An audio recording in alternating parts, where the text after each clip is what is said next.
అట్లాగే ప్రాథమిక ఉపాధ్యాయులకు ఎమ్మెల్సీ ఓటకు చాలా ప్రధానమైంది. ఎందుకంటే ఎమ్మెల్సీ లేకపోవడం వల్ల ప్రభుత్వానికి నివేదించడం ఇబ్బంది అవుతుంది. తెలంగాణ వచ్చిన తర్వాత ఇవన్నీ కూడా తీరుతాయని అనుకున్నాం. తెలంగాణ వచ్చిన తర్వాత నాయకులను పిలవకపోవడం వల్ల ఈ ప్రైమరీకి సంబంధించిన సమస్యలు అట్లాగే ఉండిపోయినాయి. ఈ మధ్యకాలంలో అనేక మంది రిటైర్డ్ కావడం జరుగుతుంది. దానివల్ల ఖాళీలు కూడా ఏర్పడ్డాయి.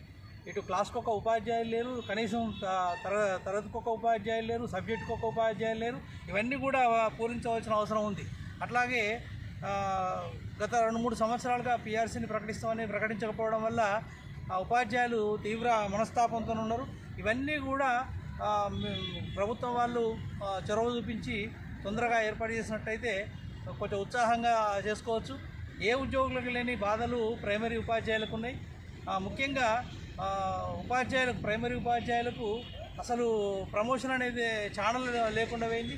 20-25 సంవత్సరాల ప్రమోషన్ రాకపోవడం వల్ల ఎక్కడ వేసిన కొంగ లెక్కల్లాగా వాళ్ళు నిర్లిప్తతో ఉండవలసిన పరిస్థితి ఏర్పడుతుంది.